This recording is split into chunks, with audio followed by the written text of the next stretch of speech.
FM. How's everyone in Southwest Louisiana and the World Wide Web doing today? Hopefully everyone is doing great.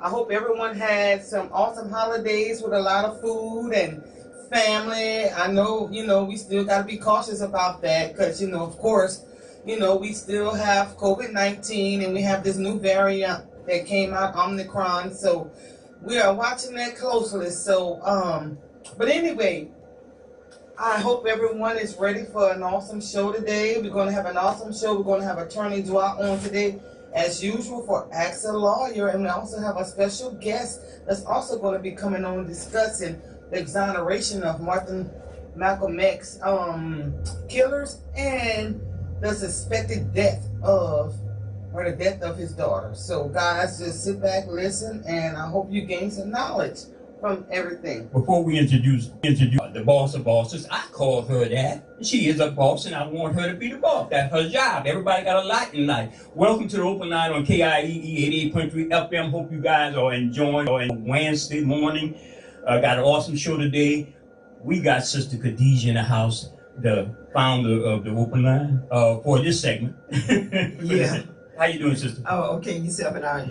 Hotep Baragani, assalamu alaikum, and how everybody doing out there? I know we've been having a little bit trouble with the phone lines. Coach called and he said he was trying to get in touch with Cowboy Preacher to let him know that the young man, Denham Williams out of Ville Platte, Louisiana. Mm-hmm. He died off on that ATV accident. Yes. Accident, yes, indeed. And we wanted to send our condolences to the Thomas family, the Lewis family, the Lede family, the Williams family, and just about all of the students and everything, because his funeral is today. It's this morning. Sister, I want to add that sad note, not to take away what you're saying. Let people know we also are live on AOC Community Media. That's Cox 15 and LUS Street. Again, we are live on television on AOC. That's Cox 15 in the 5 parish area, and LUS and within the Lafayette parish and some other areas of South Louisiana. We want to thank AOC, Mr. Ed Bowie and Mr. William for great work, and a shout out to Brother Shahid, also part of AOC Community Media. And you want to check him out at Finders Keepers? Just check him out.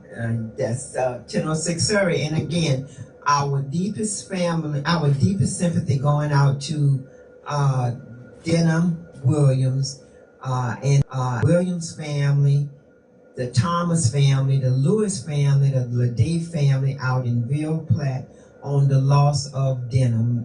We definitely feel your pain, and we know how tragic death is around here. So we definitely want everybody, to try to just keep the family in your prayers and give them strength, because this is something that you could never overcome. It's something you could never overcome. And thank you, Coach, for trying to reach us and getting in. Sister, Queen and Zing.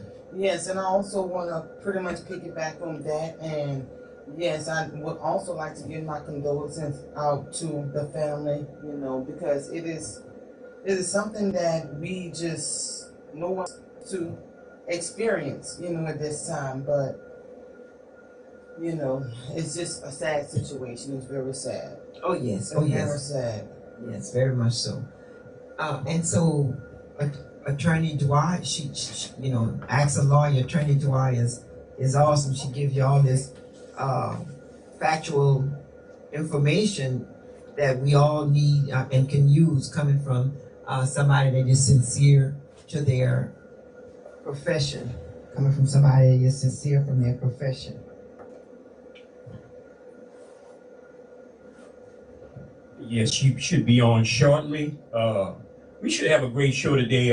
I'm still interested, after Sister Dawai is through with her session, to talk to Dr. Wesley Muhammad, a renowned scholar from the Nation of Islam, who got the factual information. Now, you would ask, Brother Jay, why you want to do a show? I said, I want to do it. I said, Sister Queen, because we need to talk about historical news stories.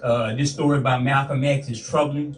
if all the information now is pointing to the United States government having a lot to do with the demise, the spread of false information within the black community, and even on a global level, because Malcolm was loved on a global level. And to put a wedge between Brother Malcolm and the black community by having him being, having the nation, allegations of people who were within the nation having something to do with his demise. So it's always important to do those factual shows while we have the movers and shakers. Dr. Wesley Muhammad is a well-known scholar in the studies of religion and Islam. He's been recognized around the country. Just recently, if you want to check out who the brother really is, go to, do a search. A lot of the common people go to the Breakfast Club. You know, the Breakfast Club, that online radio show that is broadcast on the Revolt Network, that's P. Diddy's network.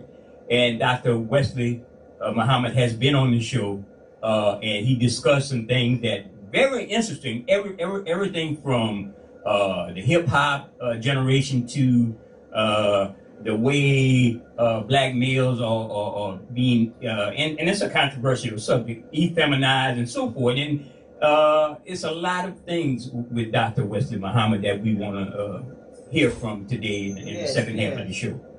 Yes, because I think right now it's definitely something going on, and we need from a lot of experts on to as to what is going on right now, because it is very strange for, you know, Malcolm X's daughter to just pass away unexpectedly, and at the same time that his killers were exonerated. This is something that is really, really startling, and also that's not even including all the charges that were dismissed on Rittenhouse.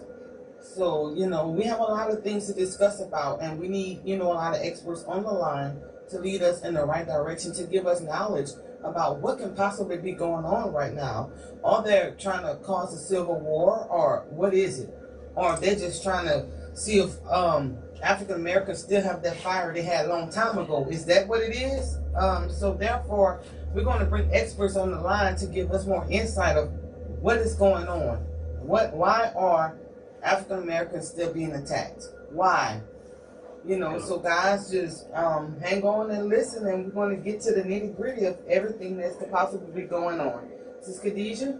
Well, yes, that's some really superb questions and statements to make. I mean, and when you, I'm not sure, is Attorney Dwyer on now? She's coming to the line. She had to. Okay, she's coming to the line.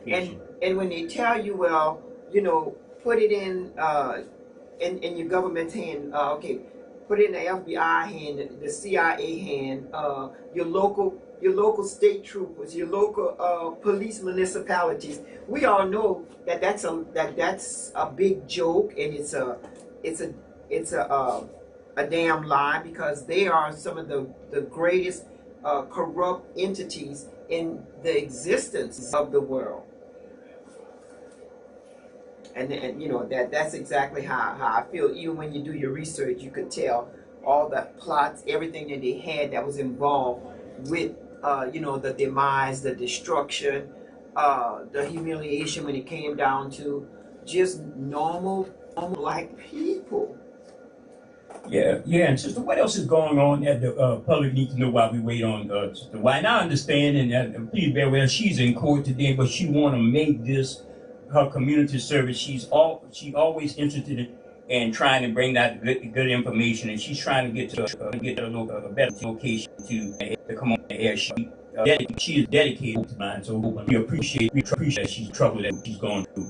So, Queen, what's been going on locally that I know that Louisiana just joined, I believe, several other states that blocked the mandate for healthcare workers to get vaccinated. You know, and I know that's versus issue in Louisiana, but for a lot of indeed you know, some people have feelings about that, which is understandable, you know, but this area is Louisiana, that is somewhat a victim. It was for a lot of jobs that were threatened, you know, due to this vaccine mandate. So therefore, You know, Louisiana is the one of the states where it was federal judge did block it. So it's a lot of workers working on both sides. So certainly we're going to try to have that discussion, and on this show, and for the sake of the audience, we're going to try to walk a fine line and bring you the facts, and we deal with the facts over here at the open line.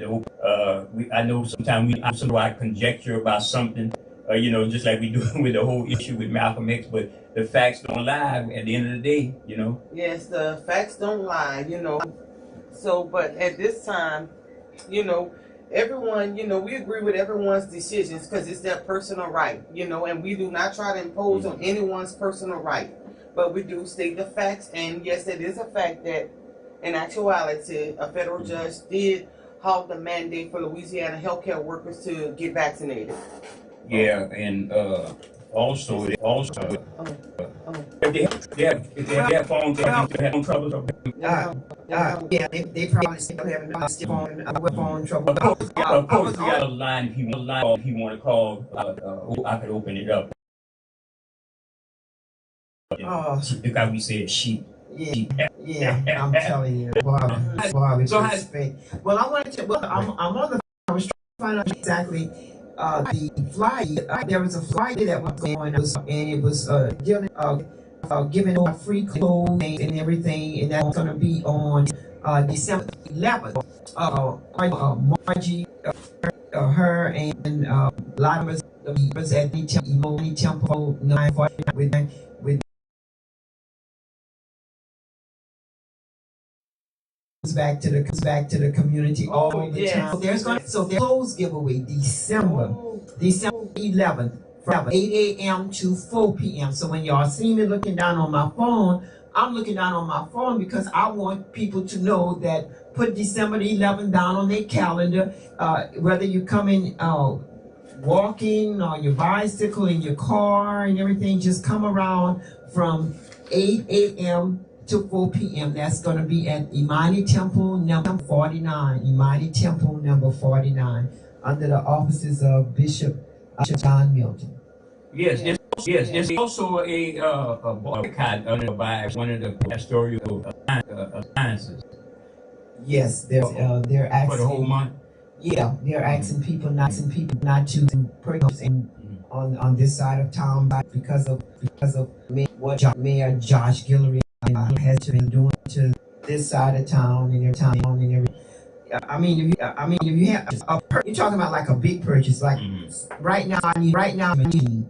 I know I can't get a washing machine until after December 25th. Well, I know a lot of African Americans do business on the north side with a lot of the business that cater to black folks. A large company. I know a lot of people go to one of the premier rent-to-own places in that area. I'm not saying their name, but it would seem a little bit logical to. That's just my opinion. To take that protest to River Ranch. We just saw the French ambassador with Mayor Josh Guillory at the River Ranch, and he didn't go to the north side with the French ambassador. You know, so I'm kind of like a little trying to give me some logic on what's and the specific demands of the ministerial alliances should have been very specific in their boycott. Well, what's this about, and what's the pressure? And that's just my opinion. As a person who's been doing media for the last 20-some years with Sister Khadijah. From my insight is that they are pacifying the situation. For one thing, this is a situation that does not need to be pacified. And yes, it needs to be blunt. And you need to let Josh Guillory know that, look, we're not going to support you. No pacifying, no agreements, firm decision. Because as long as I believe that they are pacifying the situation, and I can understand a lot of them want to do it to preserve their image. But at the end of the day, doing the right thing is going to immediately preserve your image in the end. Right. And no matter where you look at whatever town that we're in, you will be able to tell the black side from the white side. So there's no ifs and ands and buts about that. We definitely can tell the difference. And the ministerial alliances, they have good intentions.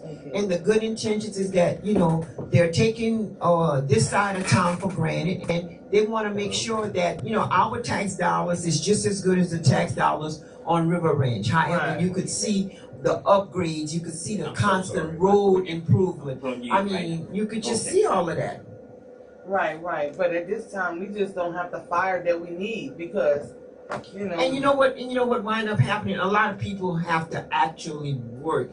If there was a way we didn't have to work, then we could go ahead and put all of our energies in doing something. Because to be honest with you, you know, I can't continue to be marching and walking. I remember great late Janelle Shagwar, she used to say, you know, you got to put your work where your money is. I mean, you have to go out and work. I can't pay your light bill if indeed you are still if you can't pay it yourself. You Exactly. know. Have Attorney Smith on the line. Okay, so Right here, she's right. Okay. On this line. All right, well then take the caller right quick. Yes. Okay. Yes. Go ahead, caller. Yes. Good morning, you guys.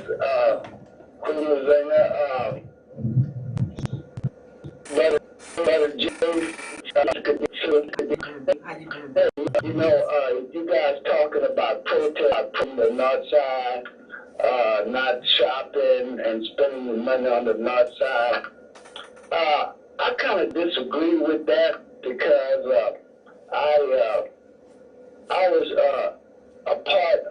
not a part of, but I knew something about the watch ride. You know, when they had the watch ride, they burned the watch down. They burned their own community down. And I look at it like this here. Our tax dollars, yes, might be being misused and abused, but not shopping on the north side. You hurting a lot of the people that works in these different places. And you're hurting black businesses. I say shop the north side.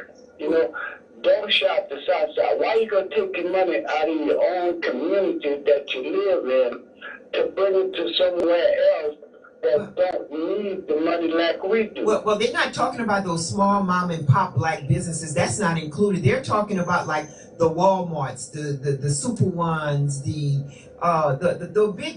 big business. That's what they're talking about. They're where the money's really count. Brother Wallace, let us take a draw, and then we'll get right back to your conversation right after we finish. Okay? Thank you so much, Brother All right. Wallace. Thank you, Brother Wallace. Thank you, Wallace. All right. Thank you. Good morning. Hi, Mr. Wallace.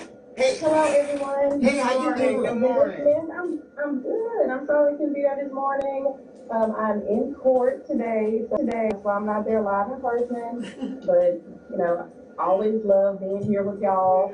Let me throw my disclaimer out there. Any information given here today is strictly general information. There is no attorney-client relationship that has been established. And if you need to get in contact with me, you can call me directly at 337-948-8008, extension 3. And I'll say that later in the show.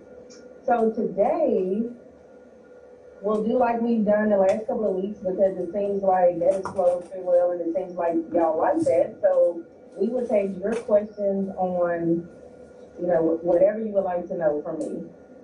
And I know Sister Khadijah always has several questions, so what you have for me? Yes. You might have some questions on what y'all were just talking about. I can answer that. Okay, well, all right, well then, let's jump right up into it.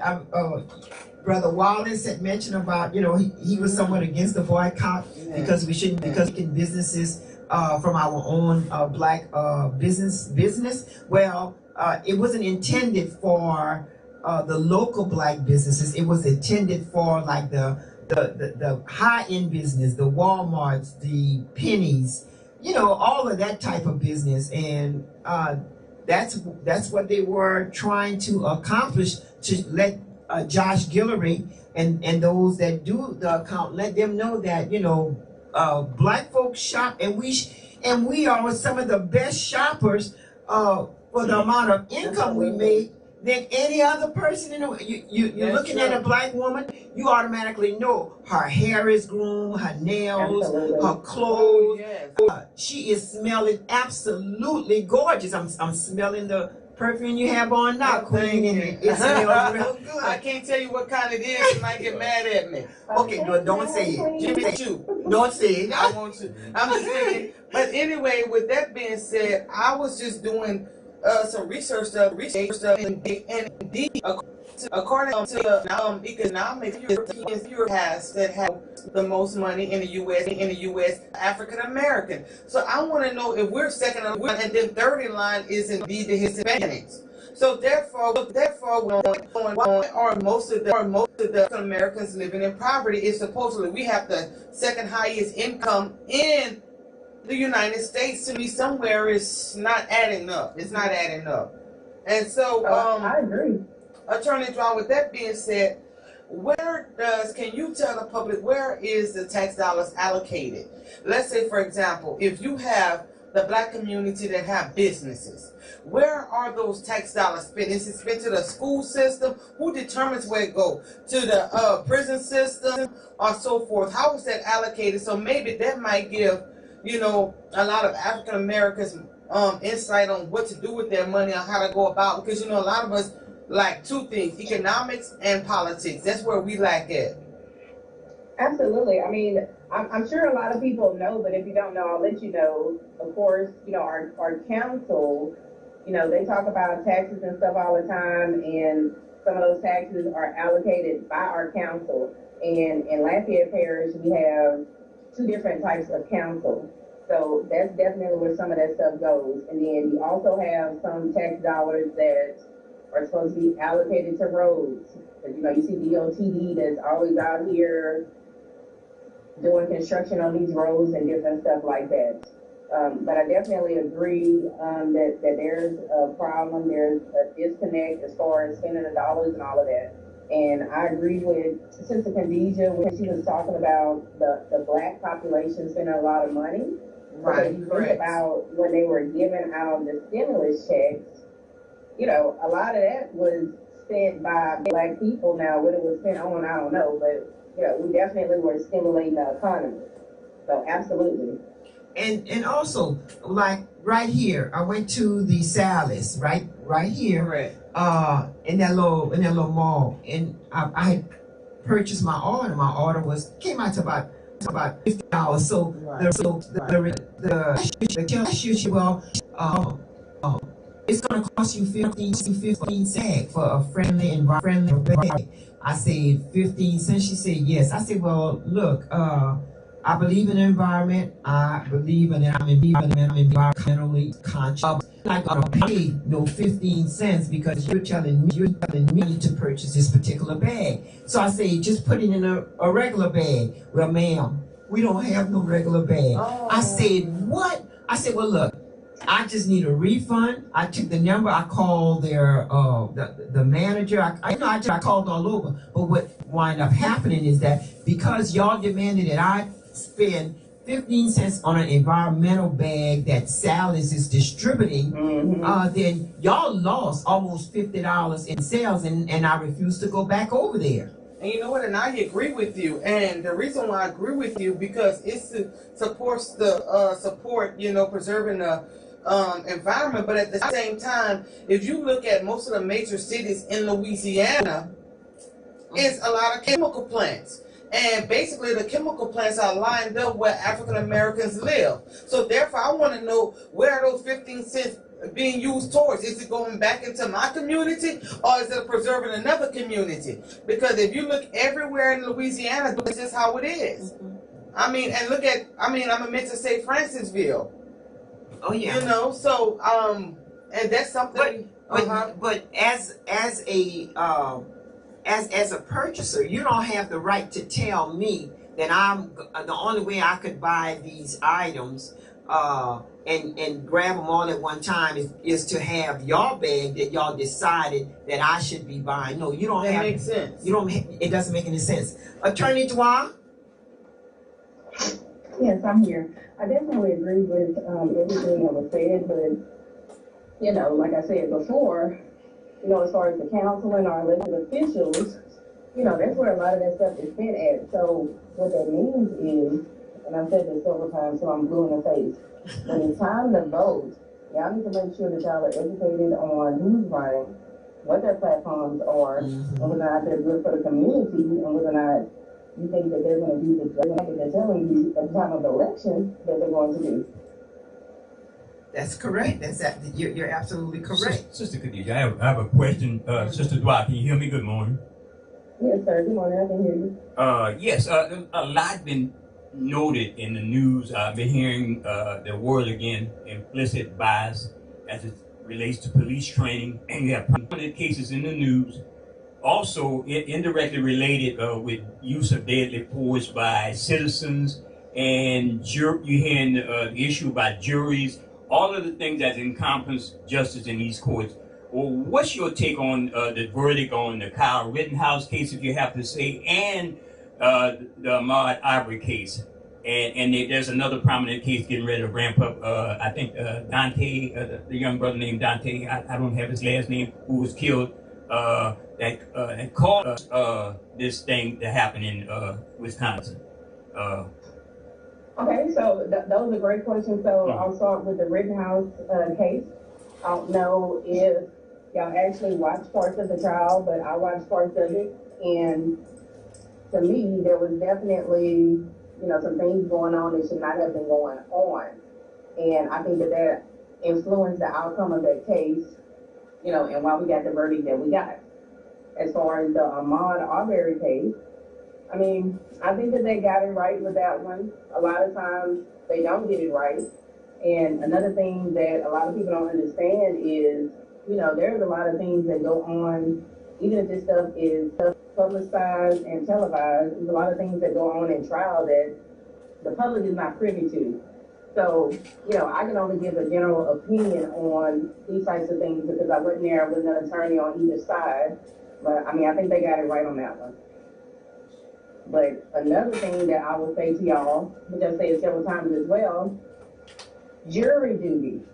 Stop trying to get out of jury duty. Because when we have these verdicts that we have, like in the Rittenhouse case, then it's a problem. But then when you get called for jury duty, people are trying to get out of it. That's your civic duty. And you have the right to be on a jury. And then you also have, to me, a duty to exercise that right and to make sure that people are getting fair verdicts, to make sure that people are tried by a jury of their peers. And now, Attorney Dwight, is there any way that the family can go above the court system? Because indeed, by the law, from what I researched, that is the law in that state, and he was in his rightful. He was actually within the law. But my problem is that who goes to a protest where predominantly of the people is African American with guns, and that you're from another culture? Who does that? So I want to know, how is he covered by that state, and is there any way the family can override it? Now, as far as the state statutes and laws and how they're covered, I can't speak to that because I'm only barred in Louisiana and in Texas, so that's not one of my states, so I can't speak to that. Right. But what I can speak to is, there are appellate courts, so if there's a decision that comes down in the district court that the family is not happy with, that can always be appealed to that appellate court, and then to the state court, the Supreme Court, and then to the United States Supreme Court if you can get the writ accepted by them. So there is a process. Okay, 1 second. Okay, great. Thank you so much, Attorney Dwight. And with that being said, we do have a caller on the line. Okay. Oh, yes, go ahead, caller. Yes, Attorney Dwight, yes, this is Coach. Hey, Coach. I want to chime in on a couple of things. Earlier y'all were discussing money distribution within a city, a town, or municipality. Mm-hmm. They have a government, each municipality have a way that they distribute money that is collected from taxes, etc. And that's available for anybody to know. You just gotta go downtown, we used to say, go downtown and go to the folks who have this information and they got to give it to you freely. They got to tell you how that money is being distributed, where it's going, and we tend to say north side, south side, east side, west side. But they're going to show you where it's going. That way you'll be able to see. Now, two other things, questions. The stand your ground law in Texas and Louisiana, since you worked them both, if you want to touch bases on those in reference to, do they differ in each state? Because it seems to me that that law has come out and it's now, I call it a protection law for the citizens of America. People are taking advantage of that law, and now they're taking the law in their own hand. Chime on that if you feel. Grand jury versus the regular jury, like we saw in that case over there in Wisconsin. Mm-hmm. Talk about that if you feel like it, and I'm opposed with this one. When a judge talks and says the things that judge was saying in that trial of that young man in Wisconsin, similar to when the preachers were in that courtroom and things were said, and I think the judge said some things to the fact that they had too many preachers in there, and maybe they was going to persuade the jury. Well, let me ask you this. When that lawyer was saying the things he was saying to that attorney and totally disagreeing with mostly all that attorney's questions and discussions, where the defense, the prosecuting lawyer was being attacked by that judge, isn't that intimidating to the jury that can persuade a jury to say, well, if the judge is going with the defense side, then we might as well join the judge and go with the defense side because the judge is sounding so powerful in what he's doing. I'm going to listen. Thank you. All right. Thank Absolutely. you. So those are some good points, and I will address the three that I pulled out of that. So the first one is going to be with as far as the municipalities, the city councils, the parish council, all of that stuff. So this is what I want to stop happening. I want people to stop complaining about stuff after it happens.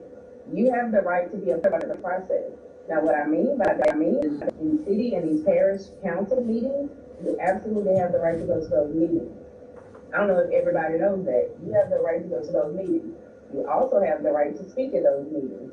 They'll give you slips. They'll tell you the procedure on how to do that, so you can do that as well. And then you can ask these questions about how dollars are being spent, or address your concerns or grievances. So that's the first thing. The second thing, as far as the stand your ground is concerned, so in Louisiana, Texas, there's stand your ground, and then there's castle doctrine, which is essentially the same thing, just different terminology. And what this is basically you have the right to stand your ground and to defend your castle or your home and your car as well.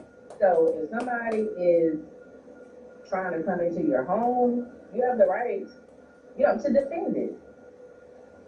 A lot of people don't know that. That's exactly what that means. And I believe about a couple of years ago, they also extended it to your vehicle. Like if they're inside your vehicle, you have the right to defend your property. Correct. So yeah. But also, with that being said, my question is about the elections, because we all know that when it becomes major, that our voices is heard, but it's only heard as a survey. It's not actually heard as to make a decision, because for instance, that's a goal. They get our vote to pretty much understand where they want society to go at that time, to see where the psyche is of society, and then it goes to the electoral college, which actually vote for us. So at the end of the day, when it comes to presidential elections and several other elections, our voices is not actually heard.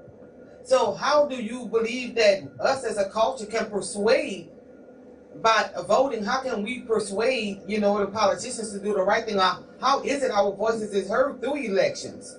That's basically what I'm asking. Because at the end of the day, it doesn't count. I mean, and I'm not trying to be a negative toward the situation, but this is the bald-faced truth. I mean, I'm sorry. So how can citizens' votes count, basically? I mean, so I tend to agree on one side of that and disagree with that. Correct. Yes. Because again, really everything that we talk about today is boiling down to the same thing, with people being an active part of what's going on. Right. So, in these local elections, they have different forums where you have the candidates there, where you can ask questions, where you can come and see what they're talking about. A lot of people don't even come to that. I know some of that stuff, like when I was running for office, some of that stuff was being streamed live. People probably didn't even watch that as well. Like, Right. y'all have the power to come and ask questions. And then another powerful tool that I think a lot of people are sleeping on is social media. You want to know how you can influence change and all of that? You ever heard about stuff going viral? Social media is a very, very powerful tool that I think a lot of people take for granted. So you have that as well. Right. At the national level, I mean, you know, they have organizations that you can get in contact with, and they also have different conventions and stuff. And they also have forums as well, which I'm not sure how the questions are distributed, but there are ways that you can get involved in it. So, you know, again, I kind of agree with that, and then I disagree at the same time. And then I have one thing that I want to go back to that Coach was talking about, and so that's about juries. And all of this stuff, like this is a lot of stuff that I teach in my criminal courts class, but it's two different types of juries. So you have a grand jury and you have a petty jury. A lot of people don't know what that is. You know, that's foreign terminology. The petty jury is going to be the jury that you'll see in court that's deciding the case. And then you have the grand jury, which is the jury that you don't see, where they get them together and they give them the evidence that they say that they have and all of the information, and then they come to a decision on whether or not there's going to be an indictment on somebody. So, again, these are things that y'all can be a part of. As far as being a grand jury, you know, you need to be a registered voter. Right. It's a process for all of this different stuff. Yeah. Right. Yeah, and that's what's so ironic about, you know, the grand jury, you know, because like they have this wall of confidentiality. You don't know who they are, what they are, what they're about, and everything. But then, and you never get a chance to find out who they are. It's another way that the system hides its dirty underwear. It's another way that the system hides, because like if I'm on a grand jury and I'm having evidence coming before me, then I would want the world to know I did not believe this evidence, or I believe this evidence. Right. You have someone on the phone? Yes, and but with that we get this call, I would like to add, I believe that all these decisions are determined on how they want society to go. District attorney. Exactly. Sure. Like, for example, they exonerated Malcolm X killers. Then apparently his daughter died. They dismissed all Rittenhouse charges. And I believe all of this was done purposely to see where the African American psyche is. That's just my belief, and I'm sticking to it, because right now they just want to see where the world is going to go. And however they want to... I'm sorry, go ahead. Okay, and we have a caller. Let me put him on. Okay, yes, go ahead, caller. You're on. Hi, yes, I have an announcement about the city marshal election in New Iberia. This week is early voting at the Iberia Parish Courthouse. New Iberia has a chance to elect the first African American city marshal in the history of New Iberia. So early voting is this week through Saturday. There are thousands of voters that live within walking distance of the Iberia Parish Courthouse. So it is a huge opportunity to take back the city marshal position and to have a voice in the community. So please, everybody that can hear this, go this week and early vote at the Iberia Parish Courthouse, and you can bypass all of the precinct closures that they did to suppress the vote. You can bypass all that stuff. Very easy. Just go to the courthouse this week. There's thousands of voters that live by the courthouse. Please go vote. And the two candidates are who? The two candidates are Corey Porter and Dickie Freeman. Ooh, thank you so much. Corey Porter and Dickie Freeman. Oh my okay, I'm man. trying to get it. Dickie Freeman, oh my man. Oh, thank you so much, caller.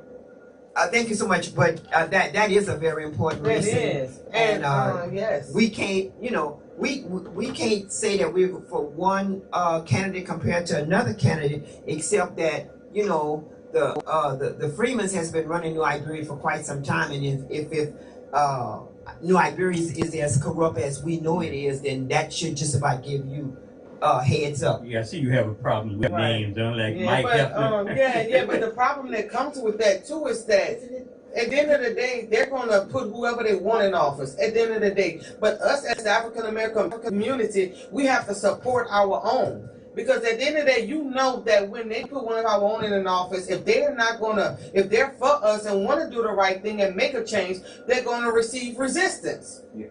So therefore, when we do get someone that's for us in office, we need to back them up 100%. Not 50%, but 100%. I think it's gonna be good to either have them come on the open line. Maybe you could try to get in touch. They don't even have to come in. This is the They open can go line. ahead and because we want to give the wild closing statement. Because I'm sorry. Brother Wesley Muhammad will be on the line promptly at 10. Attorney Dwyer, would you do it yourself? Cook some gumbo. Yes. Yes, I'm using gumbo right now because it's cold outside. Me too. Oh yes. Yes. But as usual, I had a great time with y'all. I will be back in the studio in person next week. Great. If y'all need to get in contact with me, y'all can get me directly at 337-948-8008 extension 3. Once again, it's 337-948-8008 extension 3. I'll talk to y'all next week. Okay, hey, Attorney Dwyer, when is your classes at the college? When is your classes? When does your classes start? So my classes, they are about to go into finals. As a matter of fact, I gave them this week off as a study week. So those are ending, but they're generally Tuesdays and Thursdays from 9:30 up until 12:15, and I have criminal courts, and then I have evidence and procedure. And then on Thursday nights, I have criminal law, and then there's also a criminal courts class online. Ooh. Okay. Well, thank you so much. I want to you. enroll. And can you put me down on your roster for enrollment? You can. Yes. And I was going to say that they actually have people that audit the classes. There's one in there that's auditing the class right now. So if you want to do that, you can do that. And I do have some criminal courts classes that I'm teaching next semester as well. And I wish I could take it, but I took those classes already. They won't allow me to take I have to take the higher level criminal. They won't allow me to take those anymore. That I'm putting together now. So I have one that you can take. And Sister Dwight, the only thing I would ask when you see Sister Khadijah, seat her in a special area and emphasize the use of names on the radio. The use of names. Okay? Thank you so much. Yes, and I will write that on the board in front of me. Yeah. And in closing, Attorney Dwyer, when you are teaching your class, do you have students in there chewing gum? Okay. So right now, I'm not sure because the students are still in math. Sorry. And my students know I don't play that they're coming in with that math. Oh my God. Yes, indeed. Well, I just wanted to know because, that's why Brother J trips on his words. But thank you so much. Look forward to seeing you beautiful still. I'm guilty too. Well, y'all both need to have time out. Yes, ma'am. They going to the mass.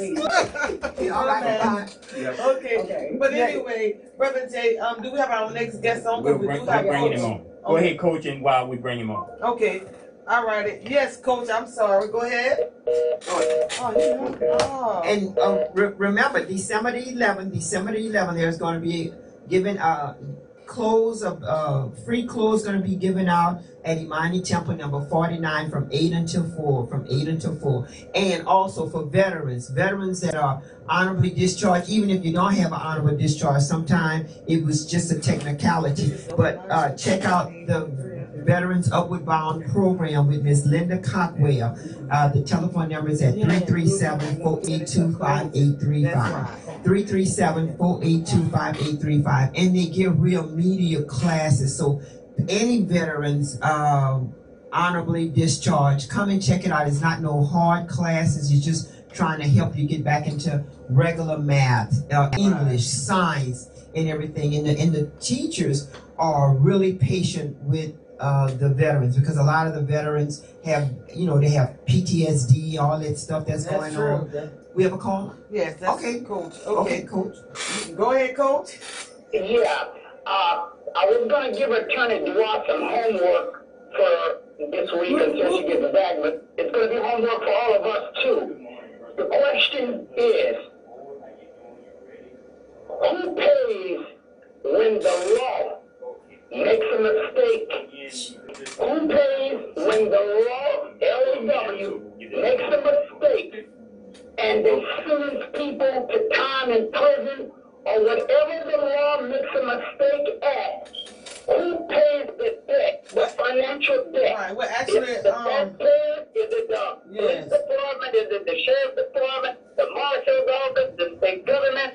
The question is, who pays the mistake of the people who are lost? From the court judges to the whole law system. Who pays that deal? Coach, That's well, the actually, question for all of us. okay, actually, it's the homeowners in the city. I just had taken a class on that. A lot of times, the homeowners. I was just asking a question to get her perception, but actually, the homeowners just determines where they want the money to be spent. The school system or the prison system, and it's just that more people want to be protected than have other people educated. But have a good day. If they know what protection actually is, that's for sure. Because your greatest criminals are those with neckties and suits. Exactly, white collar. Yeah. I mean, like. Keep saying no, say no. All right. So our guest, fantastic guest. Well, we have on the line Sister Khadijah, a great scholar and author, book author, several books.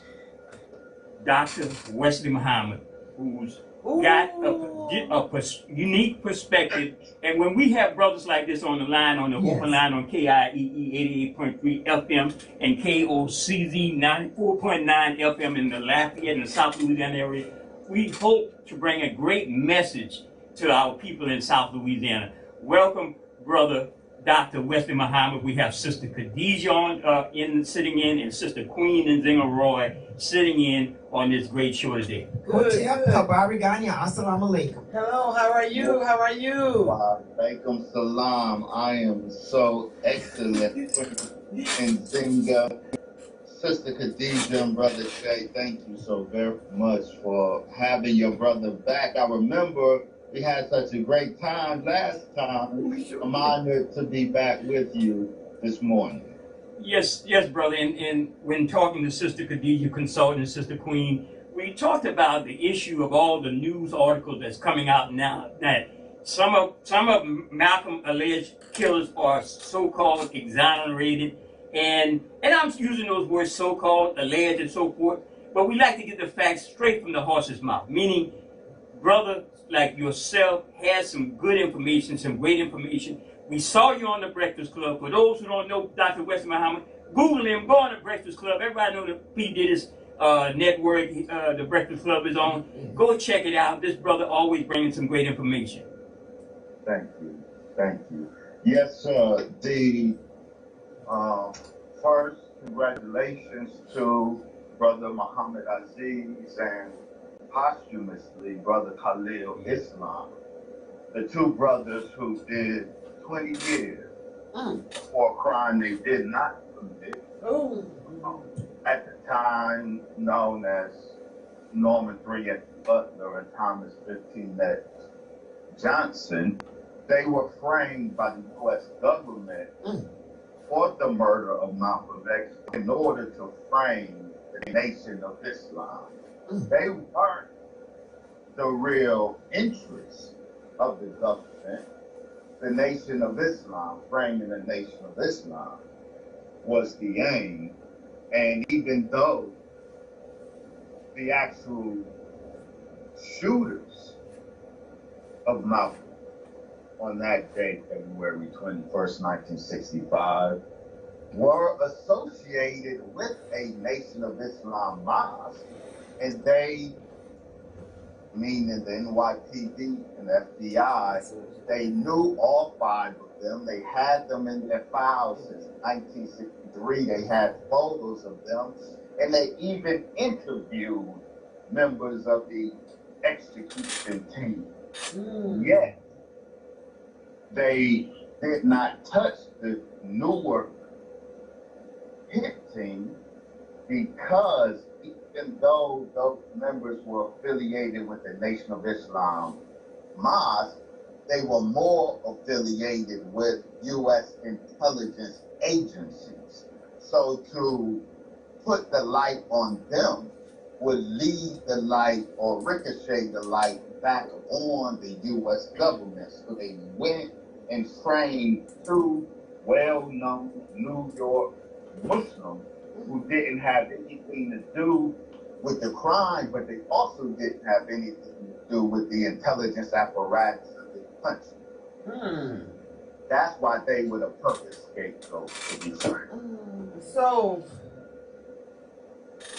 my question is, this is Queen Nzinga, why do you believe they exonerated them? What is their ulterior motive, in other words? Are they trying to pacify the African American race? And if they are, why?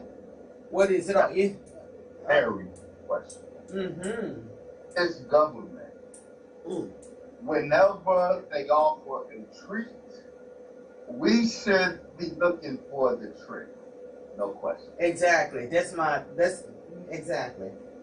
So, I read closely the motion filed by District Attorney Chance, I believe his name is, and the 43-page affidavit or motion that was presented to the New York court that led to the exoneration of the brothers. I looked to find or sense the trick. Now, it's a great motion, we should all read it. I am suspecting two things. One, this has been a long time coming. Right. For William Kunstler and the attorney William Kunstler in 1977-78 attempted to have the case reopened. And even during the government refused, even during the assassination committee hearings of the 90s, it reopened the JFK and the MLK cases and found that there was conspiracy in both cases. The committee was going to include the assassination of Malcolm X in that commission. Sister Betty Shabazz adamantly opposed a reinvestigation of her husband's murder, and on that strength, the assassination committee in the 90s refused to relook at the Malcolm X assassination. Why today? I suspect that because they are hinging this legal move or hitching it to the Netflix series, Who Killed Malcolm X? And the Netflix series was called an intelligence operation called a limited hangout. A limited hangout is an operation in which the government hangs out or dangles a little bit of information. There's limited disclosure, the purpose of which is to conceal a bigger crime. So the government will disclose a smaller crime in order to conceal a bigger crime. That's what Netflix Who Killed Malcolm X was. And so because the exoneration is coupled with the Netflix piece, I do suspect that there is ultimately an agenda that we will see play out. That does not diminish the rightness of what was done. It was done so late, but I suspect, now we'll close here, Sister Queen Nzinga, I believe ultimately they were willing to exonerate Muhammad Aziz and Khalil Islam because I believe that they are going to now redirect their attention at the Honorable Minister Louis Farrakhan because they've been trying to pin Malcolm's murder on the minister. So look, pin the murder only in the court of public opinion because he was never considered. He has nothing to do with the planning or execution of the murder, but they want to saddle him with it in order to diminish him among the people. So I believe if there is a trick behind this trick, I believe that's where they got to go. Yeah, because definitely, I agree with you on everything you just said. Because definitely, it is an ulterior motive. It is. Next question. How does it correlate with the passing of Malcolm X's daughter? How do you believe the two correlate? Because I don't know if it even correlates at all. Because it's still something seems just not right there. It's just not adding up at all. It's not adding up. Yes. First, my condolences to the Shabazz family. Yes, most definitely. It is very unfortunate that we lost our sister, Malika Shabazz. My heart goes to her siblings and the whole family. I don't know, Sister Queen Nzinga. I would not speculate. It was very in the midst of our celebrating justice in the case of Muhammad Aziz and Khalil Islam, and we're feeling good that we are en route of getting clear answers about what happened to Malcolm X. In the midst of that celebration, we lose our sister, his daughter. Deflated the moment for sure. I don't know what happened to our sister. I have no data whatsoever. I don't know of her prior health condition.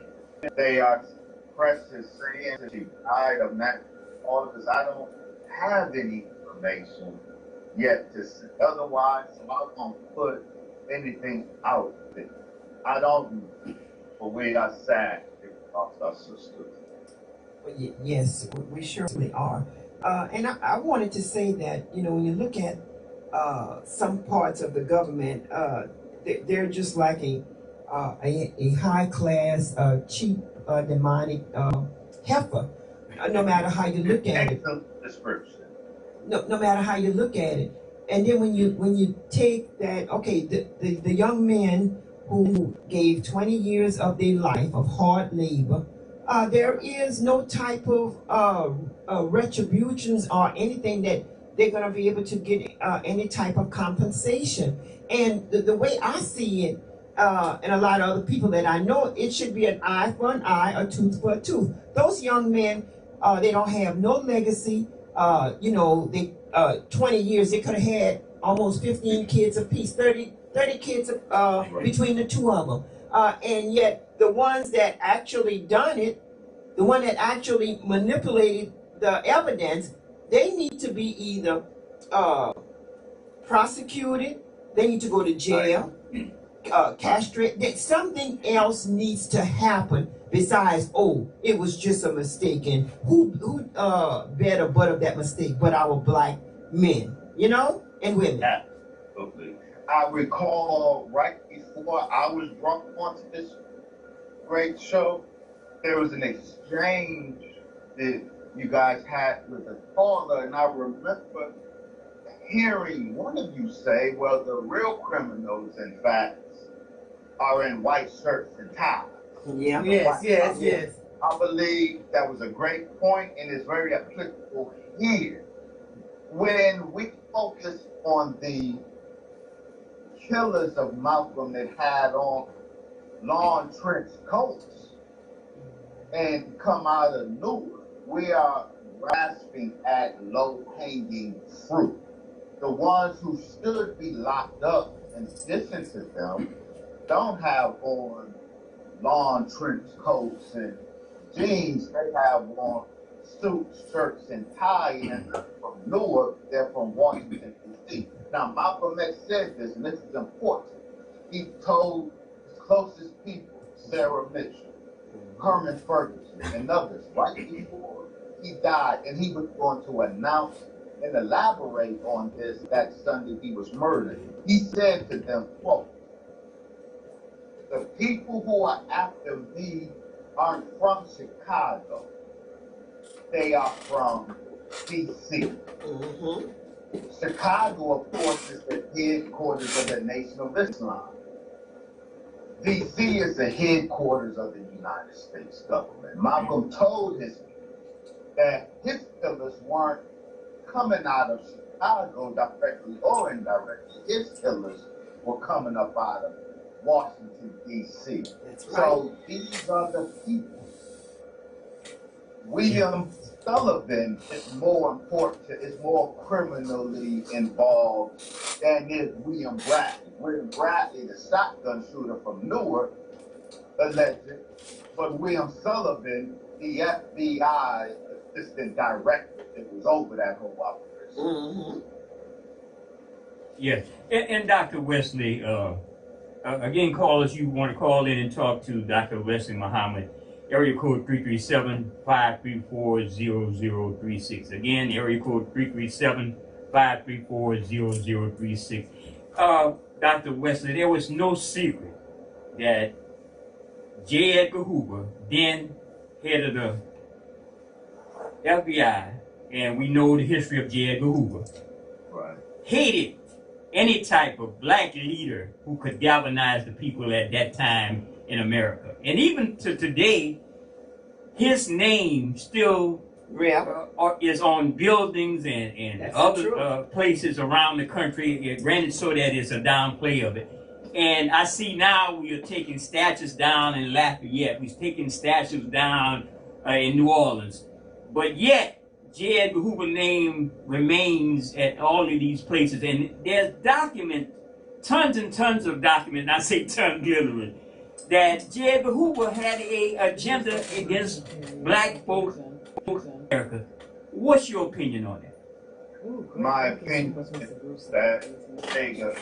Edgar Hoover's name statue come down, but also his longtime friend and neighbor, President Lyndon Baines Johnson, his name and statue should come down. Mm-hmm. Ultimately, the kill order that took out Malcolm X went through J. Edgar Hoover and the FBI, or came through J. Edgar Hoover and the FBI, came through Richard Hams of the CIA, but ultimately we have made a case that it came from the White House. Mm-hmm. Understand? President Johnson, when he was vice president, the evidence great that he was involved in the assassination of JFK was elevated him to the presidency. We know that Lyndon Johnson had as many as 8 bodies on his political murder was his thing in Texas. And finally, we know that we do have testimony, great testimony from the 1999 Memphis trial that proved a government conspiracy and a murder of Martin Luther King Jr. We have excellent testimony that kill order absolutely came from President Johnson through the Union. $400,000 were put up, was dangled out, and Martin Luther King was murdered in 1958. Wow. So President Johnson has a lot of political blood on his hands. It was the White House that was seemed to have been coordinating the intelligence surveillance on Malcolm X. Richard Hams took his instructions from Benjamin Reed, the assistant to the Secretary of State.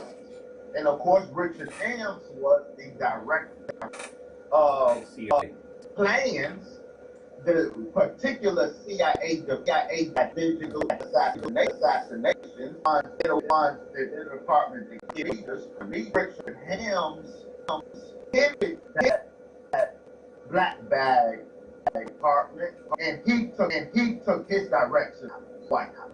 Wow. Brother Wesley, so much information in the people in South Louisiana, to hear this perspective from Dr. Wesley Muhammad. We have a caller. Okay, yes, go ahead, caller. Mr. Broussard. Yeah, guys, you're talking the right stuff, but y'all left a couple of people out. Don't forget Chief Justice Earl Warren, who headed the Warren Committee that covered up the murder of JFK.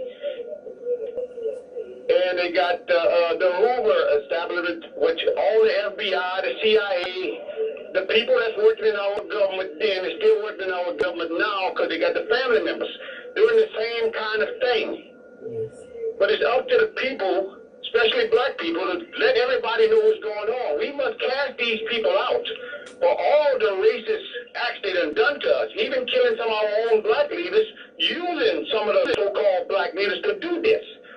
And when you talk about Louis Farrakhan, he did admit that he said he wanted dead, he was killed. Even though he didn't do it, he's still alive. So what's white America have to do, because he still got black power, is to try to stain him and make black people turn against him. You know, the man said he made a mistake when he made that comment. I forgive him for being real. But it's up to the black people with common sense to understand what white America been doing to black people, using us to be against us. This is why they keep us oppressed and stressed out.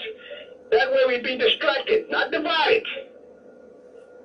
Because that's what the main thing we all like to use is we divided. No, we're distracted with so much shit that's going on in our lives right now, and they know this.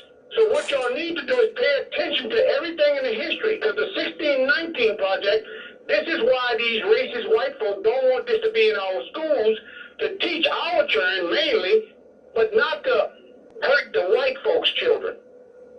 But it's up to the black parent to push this issue and start teaching our own black history so we can know exactly what our ancestors went through, so we can be here talking today live on this radio show. Because we are now free. It's just they wrote the law that gets us all caught up in all kind of conjunction. But these judges all judge down to the system. We must cast all of them out, even these DAs from Lafayette, the one who comes to tray for tolerate murdering. And a grand jury, we got to cut these people's noise out, guys. Yes, and y'all are right. And look, guys, y'all talked about the Corey Porter. Somebody to tell this black fellow to come out and talk to the black people if he want to win this election. Because Dickie Freeman don't have to come out into his neighborhood, because the white people, and not that many of them, they gonna vote him in. So Corey Porter needs to get out there, little white guy who. But you're not running. You got to let Cory Porter come out here and talk to the black people. Thank y'all, guys. Thank you so much, Thank Mr. you, Broussard. Thank you.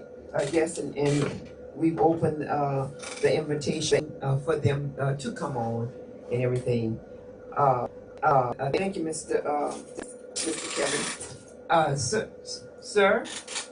Yes, I would like to respond if I may. Yes. Oh, yes. First, the Honorable Brother Mr. Farrakhan never lied.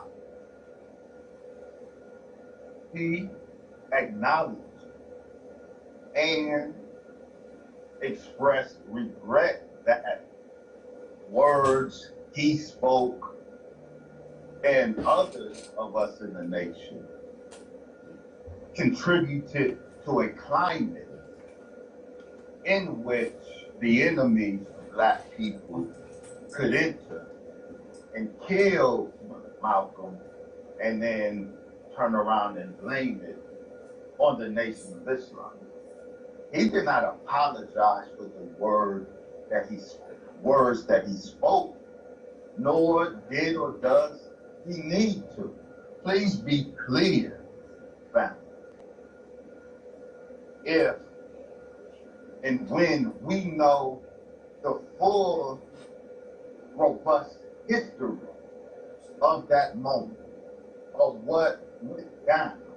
And you don't know that because the official Malcolm X narrative, the popular Malcolm X narrative popularized by Spike Lee's movie, that narrative is a false narrative. the most important details are not in that narrative, and the pillars of the official Malcolm X narrative is built on a number of demonstrable fictions. So if what you know about what transpired between Malcolm X and the Nation of Islam, if it comes from the official popular narrative, then I'm sorry, you don't know what transpired between Malcolm X and the Nation of Islam. There was reason to be angry at Malcolm, as there was reason for Malcolm to be angry at some of those of us in the nation. In our anger with each other, an enemy intervened. There is so much talk of Farrakhan's words, but only half of his words. The enemy amputates. They march out this statement from the minister that everybody points to, but the statement is amputated. And when the full statement is disclosed and put in the fuller context with the details, then you have no charge against the Honorable Brother Minister Farrakhan. A full statement was that Malcolm was worthy of death for what he did and would have met with death if not for. That's the critical thing. Yeah. If not for the Honorable Elijah Muhammad's faith in Allah, a reference to the explicit instruction that the Honorable Elijah Muhammad gave to all of the Muslims to leave Malcolm alone. This is why the government had to pay Muslims in Newark to do what they did. They had to eat them because their religious zeal, while it was real and it was justified, it was contained by the express order of the Honorable Elijah Muhammad. So the Muslims as a body could not move on Malcolm. So all we could do is put words on paper. And people want to make such an issue of an amputated statement. You are of the minister, we are doing much less than even grasping that low-hanging fruit. We're chomping at a half-eaten and rotten apple. And brother, yes. Look what they did, and the facts don't lie. They have a history of doing the same, infiltrating and divide and conquer. Same old. Look what they did in Chicago with Brother Fred Hampton. If you want to take some historical facts out of that movie, look what they did. Look what they did in L.A. with Dr. Karenga and the brother from the Black Panther. The same playbook they've been using. And for the life of me, I can't understand why black folks don't, in some of our communities, don't want to see. That's what they do. They divide, they conquer, they go on both sides. They like the old devil. They are the devil. Whisper in your ear, that person talking about you, that person saying this about you. They do it all the time. They do it on a lower level, even in our circle. They got people who do that. Yeah. And that's the history. We just got to know how to wade through it. So I just want to throw that commentary, brother, because you much more learned than me on that. And may I seize that point because it's such an important point. Yes. The Fred Hampton case is so important because, we all should see the movie Judas and the Black Messiah. We should study the execution of Fred Hampton. Yes. For a lot of reasons, one of which is because the operation that was executed against Fred Hampton, it was first, I'm talking about the mechanics of the operation, was first executed against Malcolm X.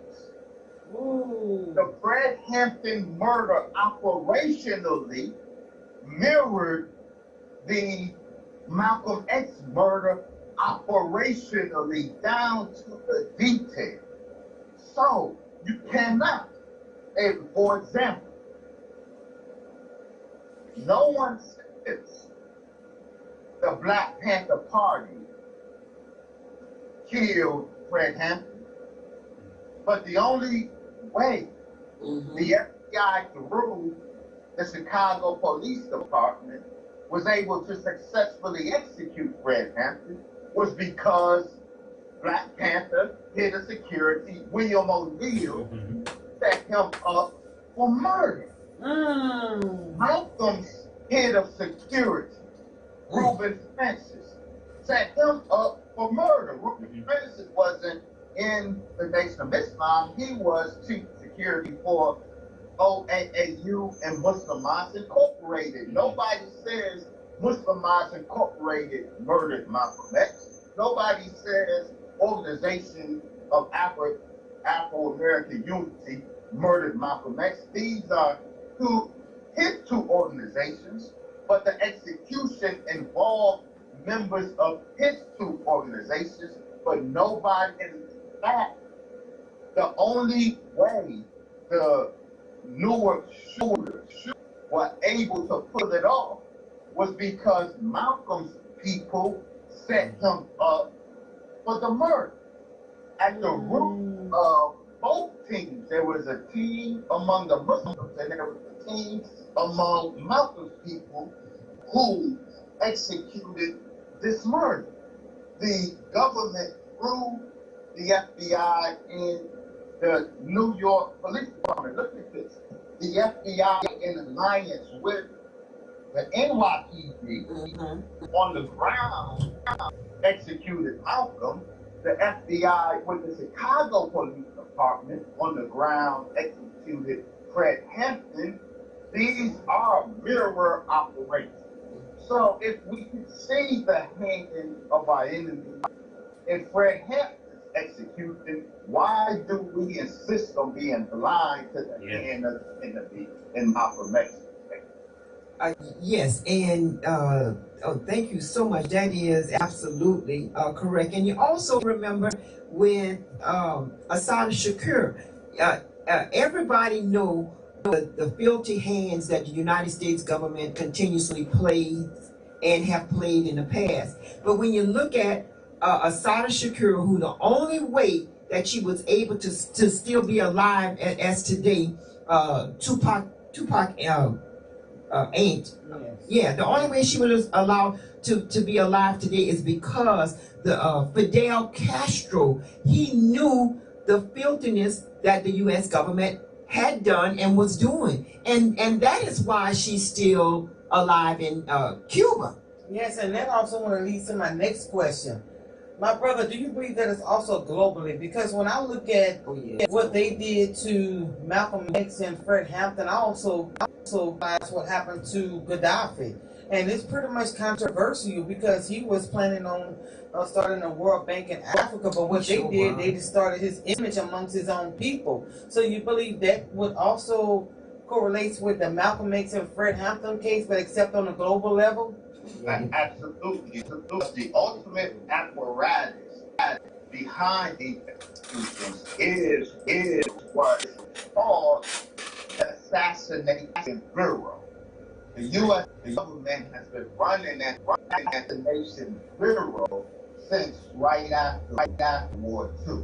And bona fide assassination apparatus. It's a global apparatus. It's based in Washington, but also in Rome, Italy.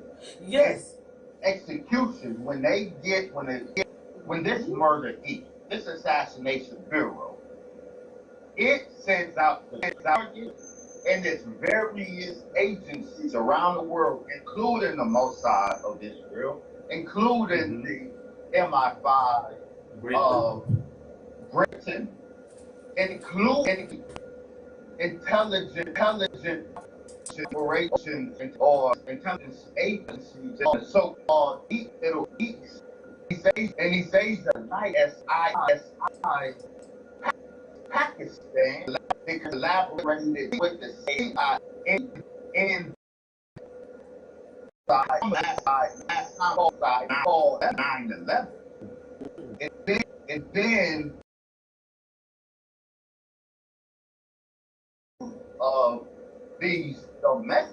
murders, Malcolm X and Fred Hampton and Martin Luther King and JFK and RFK, Robert Kennedy, these assassinations ultimately derive from the assassination bureau that has a global reach and engages in global operations. And you know what, my brother, and I believe it because the same situation with Gaddafi happened in Syria. And But the only reason why the United States didn't intervene is because somewhat the Cold War. Most people think that we're done with the Cold War, but in actuality we're not, because Russia indeed had the back of Syria. You know, had Syria's back. So therefore, that's another thing that the citizens of the U.S. is not realizing, that they said the Cold War ended, but in actuality, we're still somewhat in the Cold War. Absolutely. Now, of course, the Cold War was contrived. Cold War was a part of dialectical politics. Politics lead to opposing forces. So they always have to create an enemy. Right. The communists were replaced by the Muslims. Yes. In the new Cold War. The new Reds are the Muslims. And so the so-called war on terror was the greatest illustration of the new Cold War fight. The government was behind the 9/11. 9/11 was not a U.S. intelligence film. 9/11 was a U.S. intelligence operation. And it solidified the Muslims as the new communists, the new enemy in this new Cold War, which is repackaged as the war on terror. Yes, and so with that being said, what is the etymology behind it, you believe? Because the Muslim world was not attacked since the fall of the Ottoman Empire. So what do you believe is the ultimate reason? Because I still don't understand how the Ottoman Empire fell, which is basically one of the longest lasting empires throughout modern history, which was dominated by, you know, Islam. So ever since then, it's like anyone that even looks, stands, talks like they're a Muslim or practices Islam, they're being attacked, and it trickled on down to Malcolm. So, I mean, something is just, so basically, what are your thoughts? Why are they threatened? Right. Well, the black Muslim was the enemy of the West long before there was a thing called communism. Correct, yes. During the development of the church, I'm not talking about Jesus 2,000 years ago, but as the church as an institution developed over in Europe, and the Muslims took over Southern Europe.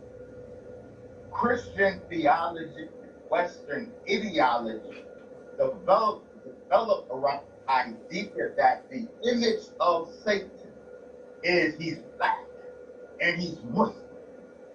The black Muslim has been the boogeyman. By black, I mean the black-faced Muslim, because those were black African and black Arab Muslims called Moors who ruled Europe. They weren't white-skinned Arabs. That's known. The black-faced Muslim has been the boogeyman of the West for almost 2 millennia. Certainly 1,400 years. Yes. And I got a question. I know time, brother, Dr. Wesley Muhammad, you know, our time is passing so fast, but why I got you here? I got a 2 side note questions indirectly related to what we originally talked about. First, I want to give that commentary. Sister Khadijah. I'm kind of upset when I researched the Southern Poverty Law Center. You know, we had them on dealing with legal issues, police brutality. For them to have listed the Nation of Islam as some type of hate group, and I've been at the forefront urging them not to have them on, because I don't see anything that the Nation of Islam or Minister Farrakhan is telling our people to be strong and free. Okay, I am not a Muslim, but I support the Nation of Islam and Minister Farrakhan for their strength with the black community. Second of all, we know that a local attorney, Terry Landry Jr., is sitting on as one of the consultants to the Southern Poverty Law Center, and I urge Mr. Landry to talk to the hierarchy of the Southern Poverty Law Center and to get Minister Farrakhan's name and the Nation of Islam out from being there. I just want to say that publicly. That's just me. I know it won't change anything, but to say it on the airways, that's just my opinion. I hope I don't get in trouble for saying that, but I want to stand with them on that. Right. If you do get into trouble, it's well worth it. You know, yes, it's always good trouble, I guess. Yes, and the other issue, I want to ask him one more thing, and I'm going to let you go, Sister Khadija, is that I would like his opinion on this whole notion of critical race theory. And the issue to me is not telling the truth in history. That's what they want you to talk about, not telling the truth. Right. But do you blame them? Go ahead, my brother. Did Sister Khadija, did you have some? Yes, I wanted to ask you something. You could answer, Brother G. Yes. Okay. Yes, ma'am. Thank you. So, first, starting the Southern Poverty Law, which has become one of the storm troopers against truth in America. Those who are hateful of the exposing of truth have a system of many storm troopers that demonize and villainize anyone in this country who will speak truth, especially speak truth against the most powerful interests in this country, which includes Jewish lobby interests. And the Southern Poverty Law Center is a Jewish lobby group. It's an Israel lobby group. And Israel, Middle East politics, you asked about the etymology of the origin of the war on terror. Much of it has to do with Israel's desire, Israel's vision for the Middle East, placing them in the paramount position in the Middle East. This is why there was so much talk about striking Iran. The relationship between America and Israel is that of a tail wagging the dog. Israel, the tail wagging, America, the dog. And so whoever Israel doesn't like in this country, institutions such as the Southern Poverty Law Center will demonize them, will villainize them. The Anti-Defamation League will demonize and villainize them. That is why the Honorable Louis Farrakhan is on their list, not because he is actually an anti-Semite. That's an oxymoron. The white Jews who are calling him that themselves are not a Semitic people. They are not. Oh, and I agree. There are Khazars that migrated there many years ago from Russia. Right. Many of them are. Many of Ashkenazi. Yes, exactly.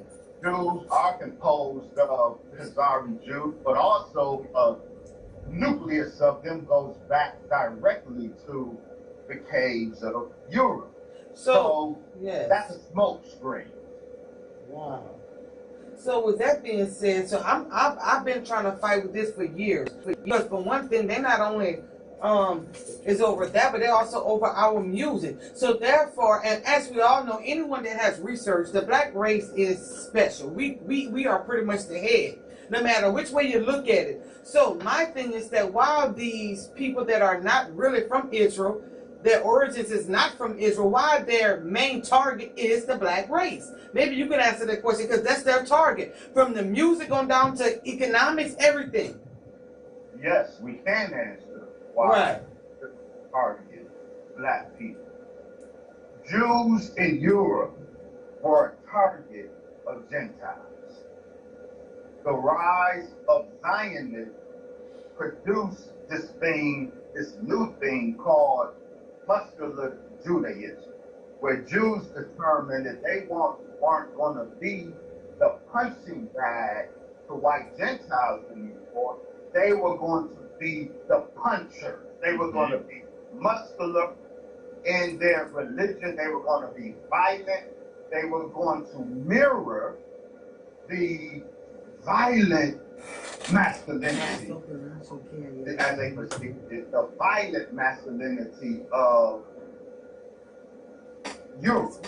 Now, Jews in the Middle East with their Zionist Jews with their muscular Judaism, their punching bag were the Palestinians. As the Jews were the punching bag in Europe, muscular Jews selected two punching bags of their own. In the Middle East, their punching bag, which they use to show how manly they are the Palestinians. Here in America, their punching bag is the so-called Negro, the black man and woman in America.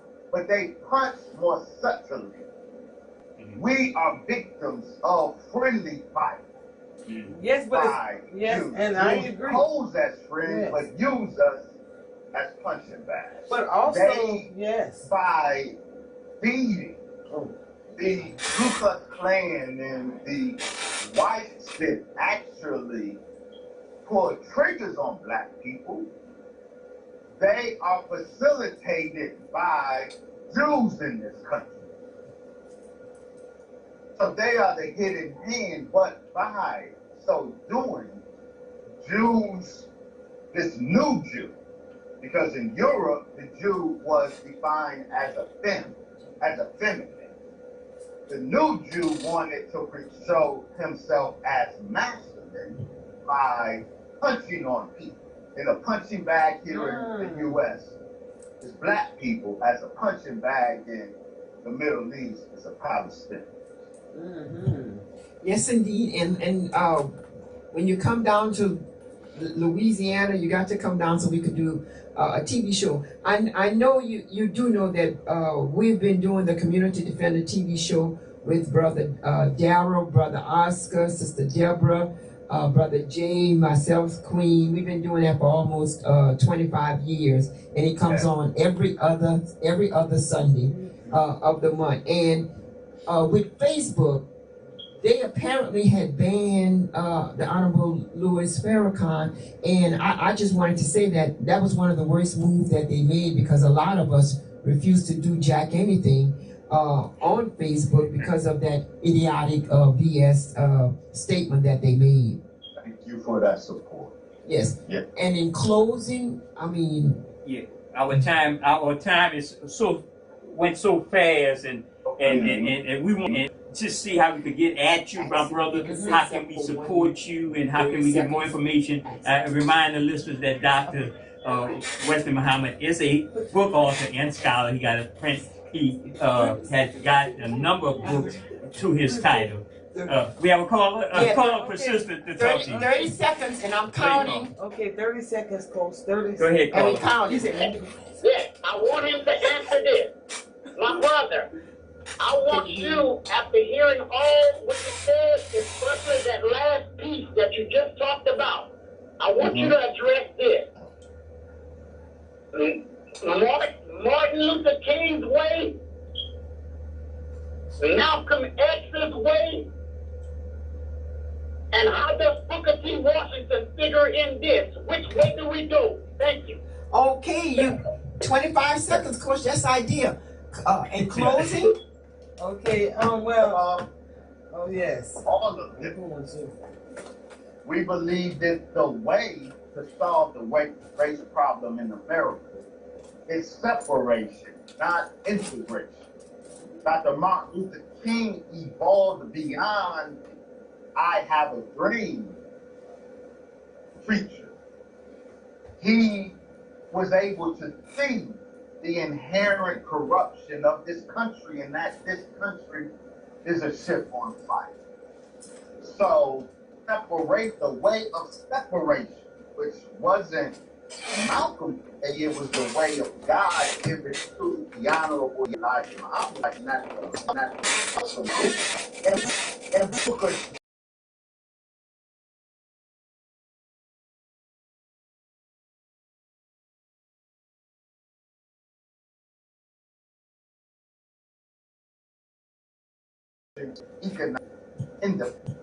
And yes, oh, and I thank you, my brother. That is so true. We need more time. We need, because I totally agree with you, but we got to understand when it comes to separation, we need to be psychologically prepared for that.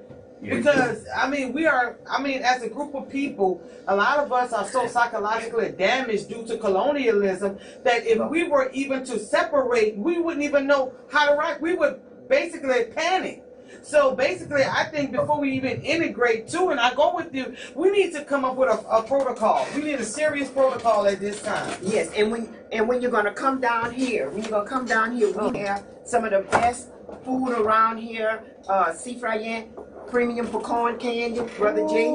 Yes, she's definitely selling something right now. Oh, that's what you call that? But when I get there, inshallah, I'm prepared to buy. Yeah. And we have the diabetic version also, you know. But thank you so much. Food, knowledge. I mean, this is food. So when you come down here, just let us know. We're gonna go ahead and accommodate, and we're gonna go ahead and make sure that we have some type of we're gonna have an audience when you're coming, and with your books. Please give us the names of your book. Please do. Yes, please. This is Queen Zinga. I'm begging you to come, because this state here is so behind time. I mean, like, okay, Brother Jay, we're running out of time. I have so much to say, but we need you here. Bye. My co-hosts are very enthusiastic, my brother, and I appreciate you tolerating us. It's not toleration, it's admiration. Yes, yes, sir. Correct me. Thank you. And we're on live too with AOC. Yeah, we're on live television also. Praise belongs to Allah. I would be honored to come to the great state of Louisiana. Maybe you can reach out to our local representative down there, Minister Willie Muhammad, and we can. Brother Willie. Yes, thank Brother Willie for all the work he does too. Also. Oh yeah, thanks. So my books can be accessed at Dr. Wesley .online. That's www.drwesley.online. I also encourage the people to tune in every Sunday to noi.org/webcast, because you support Brother Wesley by supporting the Honorable Minister Louis Farrakhan and the Nation of Islam. So every Sunday, tune in to our national message at ny.org. Yes, sir. Thank you so much, Dr. Wesley. Thank you. We definitely appreciate it. Love you all. Thank you. There you go. You had Dr. Wesley Muhammad on. We definitely appreciate all the work he does. See you next week on another edition of the Open Line Radio Show.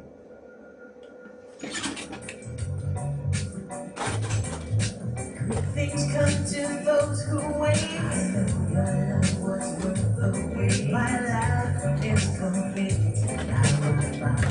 We cut the stream off, DJ.